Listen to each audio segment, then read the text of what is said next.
Fl-ewwel kwart ta' din is-sena pajjiżna kellu t-tieni l-ogħla tkabbir fis-settur tal-impjiegi. Dan tikkonferma statistika maħruġa mill-uffiċċju tal-istatistika tal-Unjoni Ewropea il-EUROSTAT. Fil-fatt fl-eqqel tal-pandemija fl-Ewropa bejn Jannar u Marzu li għadda, Malta kellha rata ta' 1.3% ta' tkabbir fis-settur tax-xogħol. Kienet il-Litwanja biss li qabżet lill-pajjiżna b'rata ta' 1.6% u l-Kroazja ġiet eżatt wara Malta b'1%. Saħansitra l-medja Ewropea kienet ta' 0.1% taħt iż-żero u fiż-żona euro ta' 0.2% taħt iż-żero. Dan ifisser li pajjiżna kellu rata ta' tkabbir fis-settur tal-impjiegi li hi 1.4% aktar mill-medja Ewropea u 1.5% aktar miż-żona euro. L-akbar tnaqqis fit-tkabbir fis-suq tax-xogħol ġie reġistrat fi Spanja b'1% taħt iż-żero. Il-Bulgarija r-rata naqseb 0.9% taħt iż-żero, filwaqt li l-Iżvezja, l-Slovakkja u l-Portugal irreġistraw rata ta' 0.5% taħt iż-żero.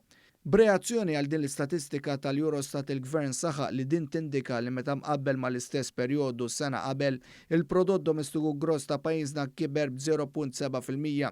Dan meta fiż-żona euro kien hemm tnaqqis ta' 3.1%. Dan jindika li minkejja l-pandemija l-ekonomija ta' pajjiżna marret aħjar minn dik taż-żona euro bi 3.8 punti perċentwali.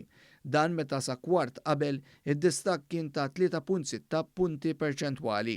Il-Gvern qal li l-EUROSTAT qed jikkonferma tbassil li għamlu diversi aġenziji internazzjonali li pajjiżna se jkollu daqqa ekonomika mill-COVID-19 anqas mill-medja Ewropea. Mill-istatistika jispikka li dawk il-pajjiżi li għamlu l-lockdown totali spiċċaw b'telf ekonomiku kbir. Dan jindika kemm kienet taqlija d-deċiżjoni tal-Gvern li jmur għal metodi anqas drastiċi imma xorta effettivi biex waqqaf l-imxija tal-coronavirus. Il-Gvern irrimarka li l-informazzjoni li tat l-Aġenzija tal-Istatistika Uffiċjali tal-Unjoni Ewropea iġġiffixxejn id-diskors li pajjiżna ma laqax tajjeb għall-effetti ekonomiċi tal-pandemija. Saħaq li kieku ma kienx hekk, żgur ma kienx ikun osservat tkabbir ekonomiku f'pajjiżna filwaqt li fi xganti ekonomiċi bħal Ġermanja, Franza u l-Italja ġa hemm riċessjoni. Qal li l-istess fejn jidħlu l-impjiegi li kieku l-miżuri li ħa l-Gvern ma kinux effettivi, pajjiżna ma kienx ikun bl-akbar żieda fl-impjiegi. Il-Gvern temm jgħid li bil-pakkett ta' riġenerazzjoni ekonomika mħabbar l-impatt pożittiv tal-ewwel pakketti ta' għajnuna sejrin issa jservu bħala l-bażi ta' fażi ġdida ta' titjib soċjali, ambjentali u finanzjarju għal familji u n-negozji tagħna. Intant fuq Twitter anke l-Prim Ministru Roberta Bela fisser li quddiem dan ir-riżultat tal-EUROSTAT huwa kburi bil-ħaddiema u n-negozji.